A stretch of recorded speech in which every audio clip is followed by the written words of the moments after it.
Today we're on Jet2 flying down to Mallorca from their newish base here in Luton. Security at 7:30 AM, empty, and I'm straight through. Breakfast acquired courtesy of Priority Pass, and oh wow, Luton has changed. Still crazy busy, lots of people, but loads more places to eat. And this seems to be quite a big improvement actually. Our gate is in one of the older parts of the airport today. Do you remember seeing this from the Airline EasyJet days? I'm running late today, so it's a speedy walk to join the back of the boarding queue and then onto the bus. Here's our Jet2 Holidays liveried Airbus A321Neo. Delivered brand new in October 23 and is one of 2 aircraft Jet2 have here in Luton. The colour scheme Jet2 use on board is grey and red and is pretty consistent with their older 737 aircraft, although the red mood lighting I think is new for the newer Airbus fleet. It's an all-economy holiday jet. There's 232 seats, packed in pretty tight at a pitch of 28.5 inches. Of course, exit rows are available. There are 10 exits after all on this aircraft, and the exit rows give at least 35 inches of pitch between the seats. Speaking of exit rows, that's where we are today, 19F by the window. Jet2 bought into the larger airspace overhead bins, which I think is a smart move on a dense aircraft like this.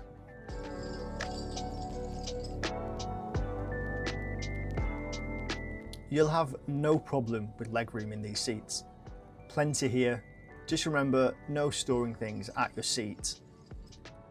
The seat in front has a flip down table, but it is quite far away. More on that later on. All the literature is stored at eye level ahead of you, and none of the seats on board have a pocket. The window here is in the exit door, so the shade comes up from the bottom. The view outside is pretty decent. Overall, not a bad seat. Did I read somewhere recently that these old Monarch hangars have been sold to another airline? Pushback came around 10 minutes later and we headed out to runway 25 for takeoff. I thought this was a nice touch by Airbus on the window. There was no runway backtrack for us today. Straight on and powering up on into the sky.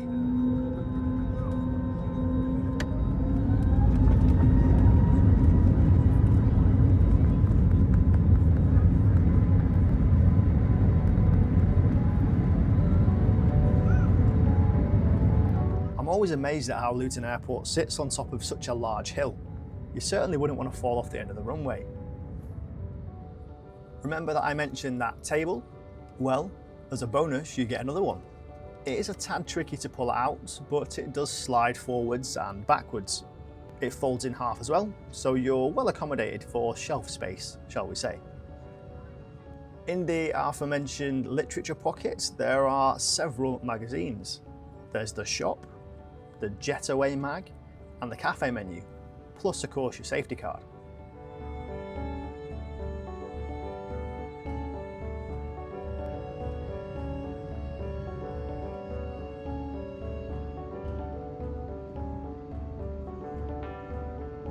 As is standard, you also get a reading light and an air vent, all above your head.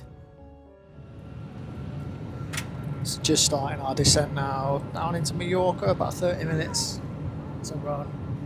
Maybe even less actually, we're just going over Barcelona.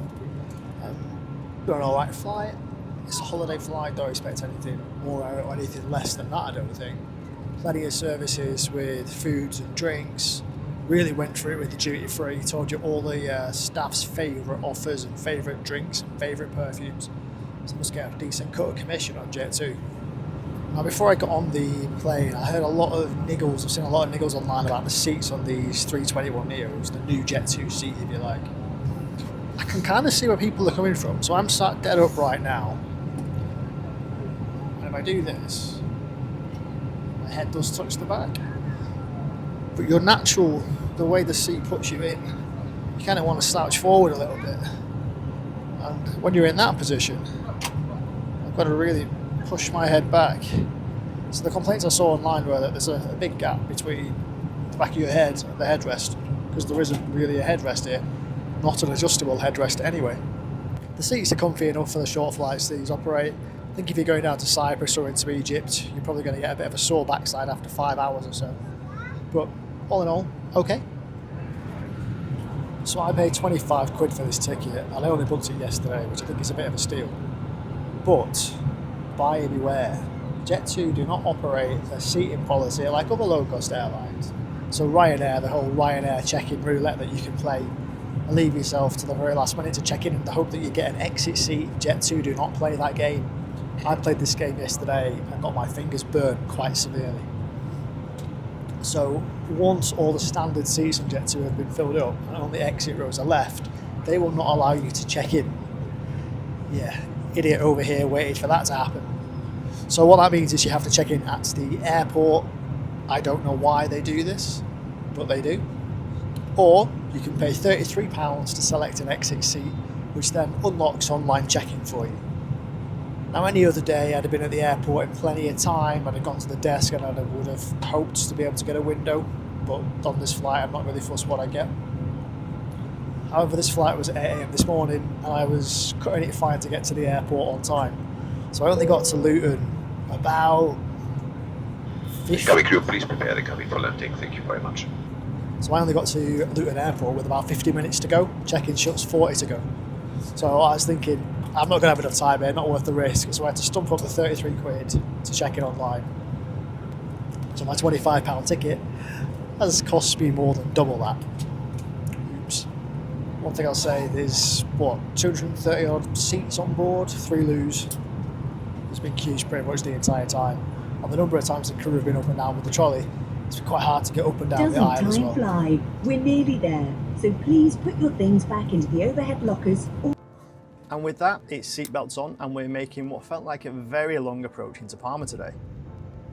So there you go, Jet2, filled with lots of smiles. It's a family orientated holiday airline. If you're travelling with young kids, they've probably got you covered. If you're elderly, they'll probably look after you. And if you love Jess Glynn, this airline is for you. Sure, there's no Wi-Fi, you can't earn status and there's no free drinks, but I'd have no problem with flying them again, and neither should you. So is it true nothing beats a Jet2 holiday? Well, I ain't on a holiday, I'm just positioning down here to fly on Condor next, but I will be checking out TUI very soon, so let's see how their holiday airline competition compares.